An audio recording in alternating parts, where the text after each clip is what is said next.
Deputetja Belinda Balluku, edhe pse ka qenë në dieni të plot të hetimeve që zhvilloshin ndaj saj, që në gushtin e vitit 2024, edhe pasi u njoftua akuza nga ana e prokurisë posaçme,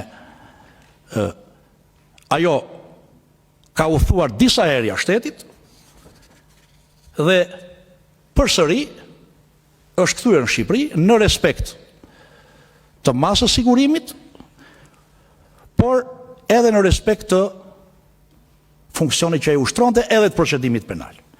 Ka udhëtuar në Bukuresht 26-27 tetor, në Athinë 6 deri me 8 tetor, në Rom 13 deri me 14 nëntor, dhe në të gjitha rastet është kthyer në Republikën e Shqipërisë duke reflektuar një sjellje të rregullt dhe jo shmakse ndaj autoriteteve proceduese. Ka dorëzuar të gjitha dokumentat e identifikimit sipas vendimit të gjykatës, madje edhe kartën e re të identitetit, e cila ka dalë pasi është ekzekutuar masa e parë ndalimit jashtë shtetit, sapo është marrë në dorë nga deputetja, mbrojtësit e deputetës e kanë dorëzuar pranë organit procedues. Dhe ju e dini shumë mirë që me kartë identiteti lëvizet në vendet e rajonit. Pra, çka tregon një sjellje korekte të deputetës Belinda Balluku në raport me hetimin penal që po zhvilloheshte ndaj saj.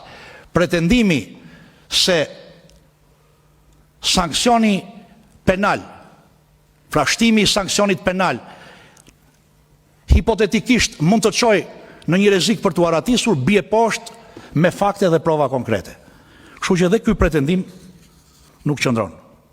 Mbi pretendimin për rrezikun e përsëritjes veprës penale.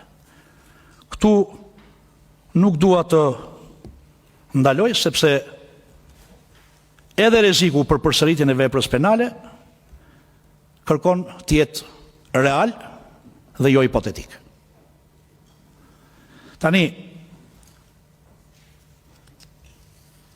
mbahet konsiderat fakti që deputetja jon Belinda Balluku nuk ushtron më funksione ekzekutive në administratën shtetërore, por dhe një interpretim që bën prokuria posaçme në kërkesë, sipas të cilit çdo funksionar publik që ushtron një funksion publik administron fonde publike, do të mjaftonte për të justifikuar rrezikun e përsëritjes veprës penale, nuk qëndron. Sepse kjo do ta shndronte pastaj masën e sigurimit personal nga një instrument procedurial për të garantuar zhvillimin e rregullt të procesit penal në një formë sanksioni institucional ndaj çdo funksionari publik.